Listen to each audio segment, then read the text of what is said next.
The night air was cold in the town of Canterlot, with the sky above clear and showing off many sparkling stars. Most in the town had already gone home to be with their families, or closed up shop for the day. But on one road, beside the coastal region of the town, there was a solitary figure walking down it. Sunset Shimmer, former apprentice of Princess Celestia of Equestria, now a permanent resident of this human world. While her self-imposed exile had once been a source of great discomfort for her, nowadays there was nowhere else she'd rather be. She'd made friends for herself, something she once never thought possible, and for once her life was a happy one. Walking down the road, she had a smile upon her face, having just come from a party hosted by one of her friends, Pinkie Pie. It was hard not to smile about such things. But now she was heading home, enjoying the great silence around her, in contrast to the loudness of the party she'd left. The only sound she could hear was that of the waves lashing upon the nearby beach.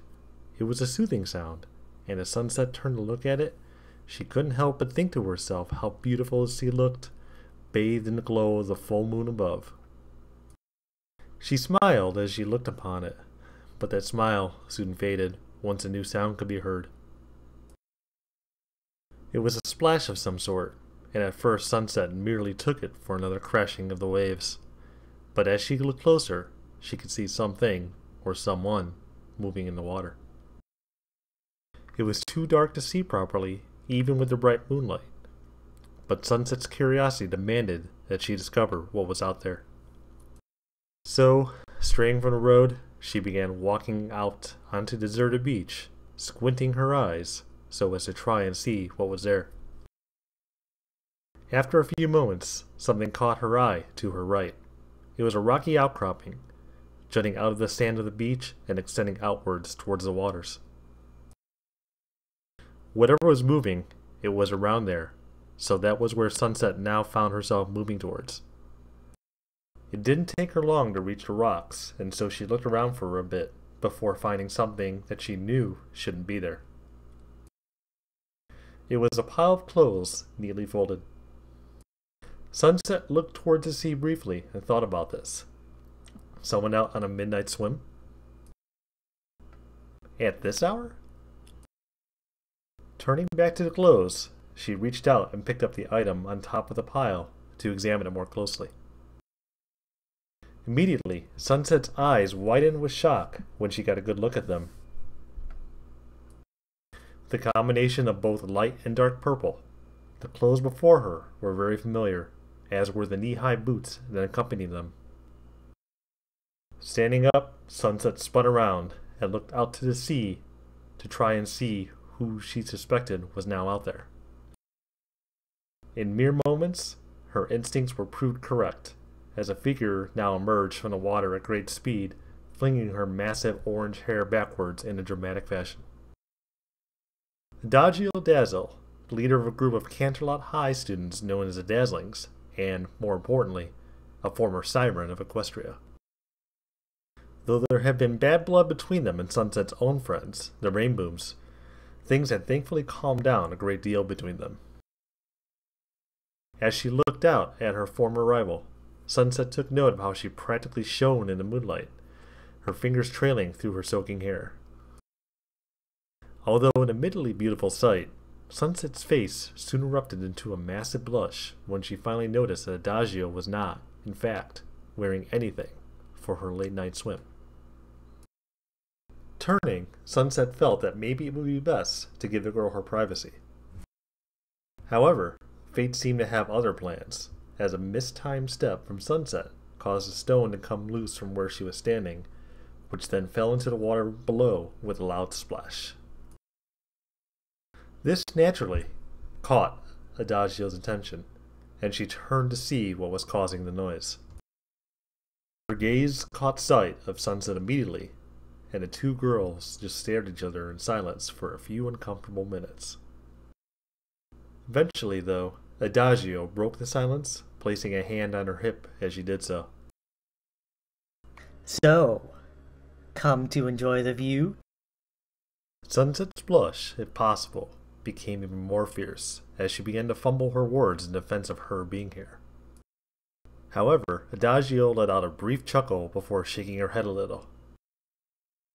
No need to get so upset. I'm only joking. Sunset began to calm down a little, watching as Adagio started swimming closer to the rock. In mere moments she was there, turning around and leaning against the rock behind her, with her legs gently swaying in the water before her. Sunset watched her carefully for a while before clearing her throat a little, taking a few steps closer and kneeling down before speaking to her again. So, what are you doing out here? Adagio turned her head around as much as she could, though with all that hair her face was still obscured to Sunset. You're a smart girl. I'd have thought you'd recognize swimming when you saw it. Sunset rolled her eyes a little at that. It was clear that the girl was in no mood for a polite conversation, or at the very least wasn't prepared for it. Sunset sighed a little with this, realizing that for all her and her friend's efforts in reaching out to the Dazzlings, there was still some animosity. It was to be expected, though. After all, this was a case of the victorious speaking to the vanquished. Nevertheless, Sunset knew from experience what unhappiness looked like, and right now it was plastered all over the former siren. So, clearing her throat again, she spoke up. Adagio, if there's something wrong, then I'd like to help. Adagio still had her head facing away from her, and for a moment, Sunset wondered if she was just wasting her time here. However, after starting to look away from the leader of the Dazzlings, she began to hear her speak up again. I suppose. Sunset's head snapped back towards Adagio's direction, watching and listening to her intently.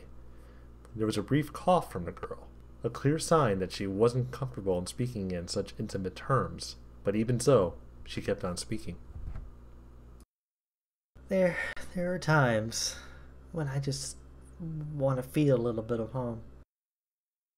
Sunset tilted her head in confusion over that, and as Adagio turned to face her, she saw the look and began to explain herself. Did you know that we sirens are creatures of the sea? From birth to death, the oceans were our home, our domain, our everything. Adagio looked down at the water around her, raising one hand and making circles in the surface with her index finger. The girl's face made it obvious that this was something that bothered her a great deal. And while a scholar in Sunset would have wanted to ask many questions, she knew all too well when somebody just needed her space. So that's exactly what she gave Adagio now, remaining silent until she started speaking again, which she did moments later. My sisters and I would spend many a day swimming against one another, always keen to see who was the fastest. We go to the surface and hear the sounds of the waves crashing against the coast. We'd play tricks on pony sailors. To us, the sea was like air to you surfacers. We could never imagine our life without it. Deep down, Sunset could feel where this was going, but even knowing that, it didn't make it any easier once Adagio started speaking about it. Lifting her hand out of the water, Adagio looked at the little pool of water she collected in her palm. She stared at it for a few moments before gaining a look of great anger, clenching her fist hard and allowing that water to seep through her fingers and back into the sea. But then, you know the rest. The sea was taken from us, just like the rest of Equestria. We became beings of the land. We can never go back to the deep like we once could. Sonata tried once, back in the early days of our banishment. She couldn't stand the thought of no longer being able to go back to the sea. She swam out, tried going down as deep as she could, and if it hadn't been for Arya and me pulling her out, she'd have drowned. Sunset clasped her hands over her mouth in horror over having heard that. She knew that, like her, it must have been a difficult experience to no longer be in a place they call home for so long. But to go that far because of her grief over it, that was something she thankfully never experienced. Images were conjured up in her mind now after hearing that, images of a terrified and unsure Sonata crying on the beach, with her sisters doing their best to comfort her. Needless to say, Sunset felt sorry for them. Granted, she too had lost her home, but they had been cut off from theirs in a way that was, in many ways, much worse than what she'd known herself. Looking upon Adagio, she saw the siren look out the sea before them, her expression now one almost of contempt. And the worst part? The waters that should be our rightful home are right here! We can see them, we can touch them, but we can never be one with them again.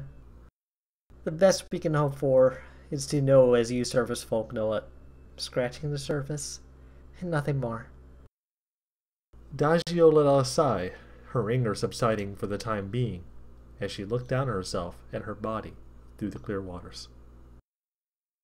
You may have lost much, Sunset, but us, what we lost can never be brought back, thanks to that bearded interloper. Sunset looked away, feeling terrible over what she just heard. Adagio was right, that Sunset could always go back one day, have her home, her magic, once again. The option was there for her. It was not there for them. Compared to what the sirens had been through, her transition from pony to human was child's play. Turning back towards her old foe, Sunset began to fumble her words a little. What should she say? What could she say? What words could possibly alleviate what must have been centuries' worth of anger over this issue? However, before she got the chance to say or do anything, Adagio began to move, making her way to the shallower water besides the rock and standing upright, her body glistening, thanks to the many droplets of water that covered her. As Sunset watched her approach, the leader of the Dazzlings took a few calming breaths before looking at her. It's fine. Sunset tilted her head over that. It's fine? Adagio chuckled a little. Yeah, I just need to vent about this kind of thing every once in a while. Yeah, I just need to vent about this kind of thing every once in a while. I've gotten used to it with this life on the land. I'm still angry about it, and I still need to let the anger out every once in a while, but I'm fine with it, more or less. Sunset looked at her carefully, seeing that there was no lie in her eyes over those words. After some silence between the two girls, Sunset gave the siren a small smile, which was promptly returned. A few moments later, Adagio spoke up again. And thanks. It was nice to say this to someone for once. Sunset smiled even more after that. No problem. If you, Aria, or Sonata ever need to talk to anyone about that stuff, me and the other girls can help you. Adagio chuckled a little. Good to know. Still, I better be getting back home. No doubt Sonata will be driving Aria crazy without me there to keep the peace. Sunset nodded at that and watched as Adagio took a few steps away from her and onto the more sandy part of the beach. However, a realization struck Sunset and she cleared her throat again, catching Adagio's attention. As the siren raised an eyebrow, Sunset explained her intent by holding up one of Adagio's discarded clothes. Looking down at herself, the siren facepalmed herself briefly before walking back to Sunset. For as long as I live, I will never get used to wearing these things. And Sunset chuckled at that. Preaching to the choir on that one, Adagio. And in that moment, the two shared a laugh together, feeling that, just maybe, things between them wouldn't be so bad after all.